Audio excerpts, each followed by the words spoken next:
My first name is Sarah, S-A-R-A-H. My last name is Van Holm. That's 2 words, V-A-N-H-O-L-M.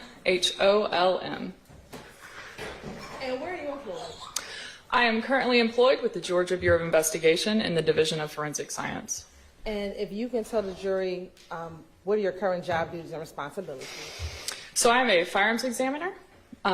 We primarily determine if a bullet or a cartridge case was fired from a particular firearm.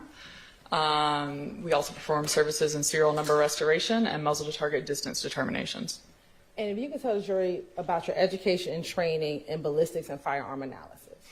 So I have a bachelor's degree in biology from the University of North Georgia. Prior to being employed with the GBI, I was an operations manager for a small firearms manufacturing company. I was a certified firearms instructor, and I was also a professional competitive shooter. Upon being employed with the GBI, I completed a 14-month training program to become a firearms examiner, and that was followed by 7 months of supervised casework. I have been certified as an armorer for multiple firearms manufacturers, including Glock. I have attended multiple conventions and conferences that are firearms related, and I am also a member of the Association of Firearm and Toolmark Examiners. And over the course of your time, well, and I don't think I asked, how long have you been with the GBI? How long? Since July of 2017. How many cases have you analyzed while you've been at the Georgia Bureau of Investigation? Almost 400 cases. And how many cases have you worked where you had to compare both projectiles and handguns? The majority of those cases dealt with comparisons. Your Honor, this time the state would like to tender Ms. Sarah Van Holm as an expert in ballistics and firearms analysis. All right, she is sub-qualified and may testify as an expert in those fields. If you can tell the jury, what is the difference between a semi-automatic handgun and an automatic weapon? Yes, so a semi-automatic handgun is a handgun that fires 1 cartridge per single pull of the trigger. An automatic handgun is a type of handgun that fires multiple cartridges per single pull of the trigger. And are there mechanisms that can be used to change a semi-automatic handgun to an automatic handgun? Yes, there are. And what are those mechanisms? So there are different ways to turn a semi-automatic handgun into a fully automatic handgun. The most common one that we see in casework is going to be something called a Glock switch. It is usually a slide backplate aftermarket part that replaces that back slide plate, and it renders a Glock firearm fully automatic. Okay. And I want to draw your attention to DOFS case number 2022-101-9842, where you requested to do any testing on a Glock 9mm pistol. Yes, I was. And what agency submitted the evidence to the GBI? It was Fulton County District Attorney's Office. And what were you requested to do? I was requested to perform what we call a check function on the firearm and determine if it can fire fully automatic. And how would you do a check function test on a semi-automatic?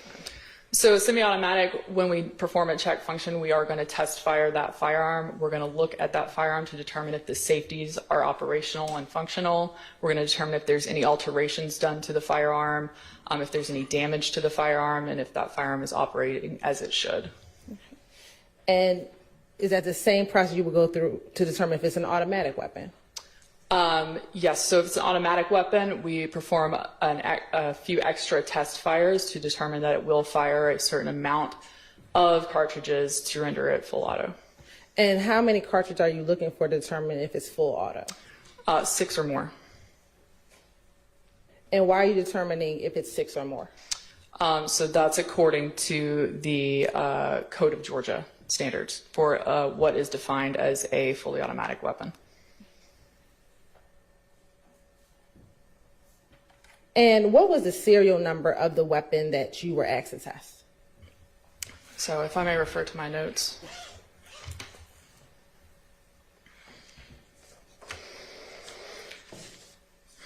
So the serial number on the slide and frame was BPHW105, and the serial number on the barrel, which was different, was KUT 516.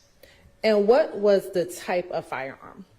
The type of firearm, according to the frame, was a Model 45 Glock 9mm pistol.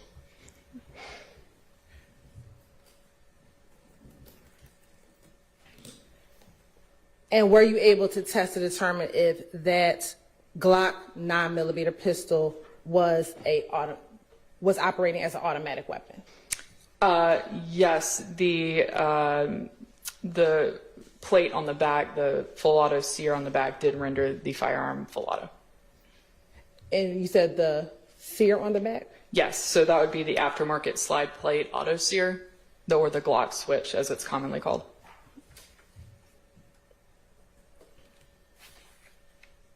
And after conducting this test, did you write a report? Yes, I did. And are your findings contained in that report? Yes, they are. And after your report was published, did that conclude your involvement in that DOFS case number? Yes, it did.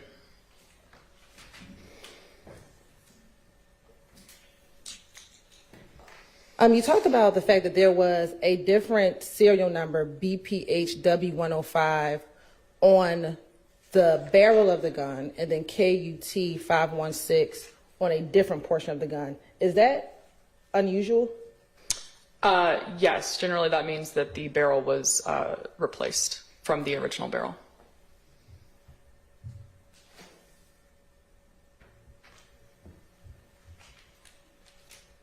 Court's indulgence for a moment. Is that significant for you as a firearms examiner?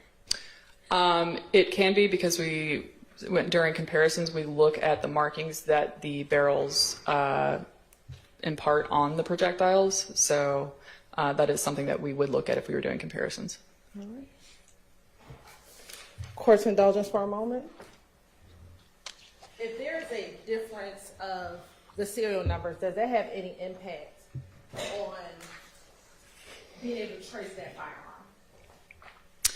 So typically the firearm is traced using the serial number on the frame, because that's technically what the firearm is, the frame of the firearm. So that is how you typically would trace a firearm. Permission to approach?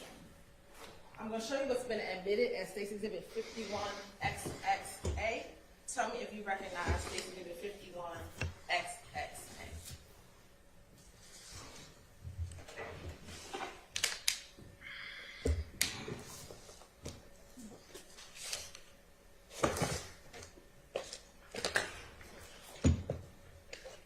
For the court, this firearm is cleared. There is a lock through the chamber.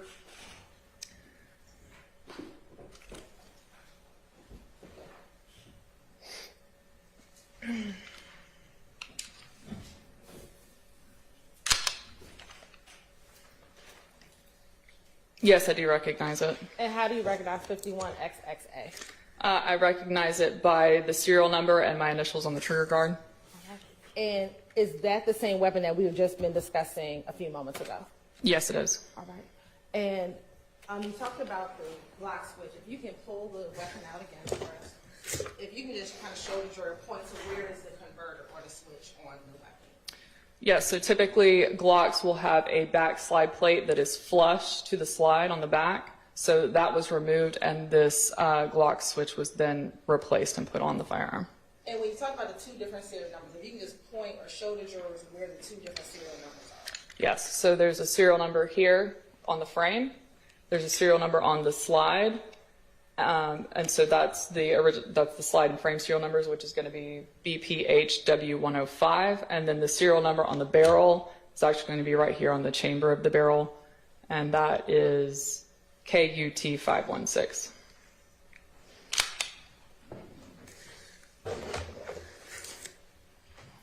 Are you familiar with the Nibin system?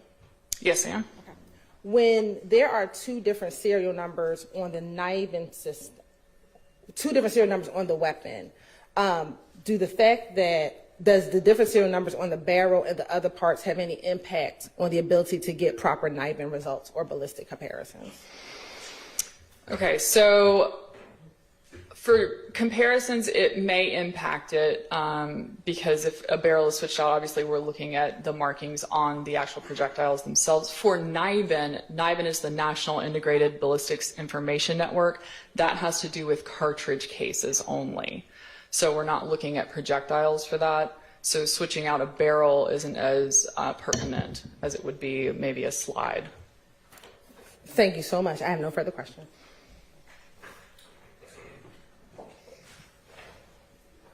Good morning, ma'am. Good morning. Good morning. My name is Max Schardt. I represent Shannon Stillwell. I just have a couple questions. It seems that you're telling us that there's components from 2 different firearms on this gun.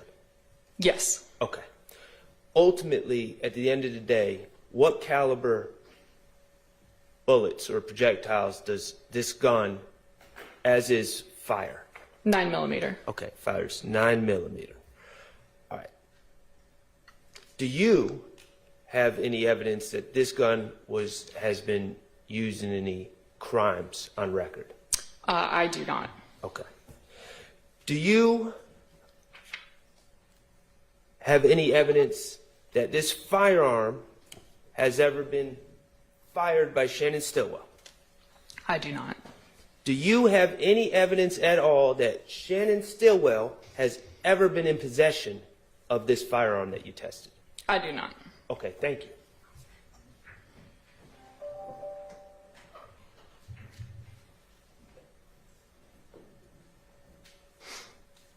Good morning. I'm Doug Weinstein. I represent Deamonte Kendrick.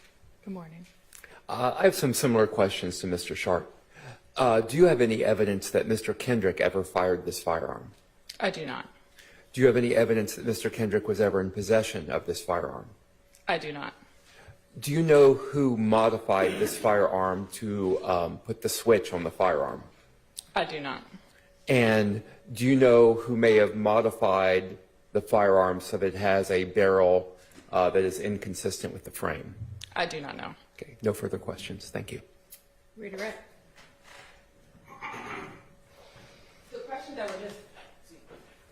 The questions that were just asked of you, would you have any way to know any of those answers, given your work at the GBI? I would not. No further questions. Who can give us those answers? I do not know. All right. I look forward to hearing from them. All right. You are excused. State, call your next witness.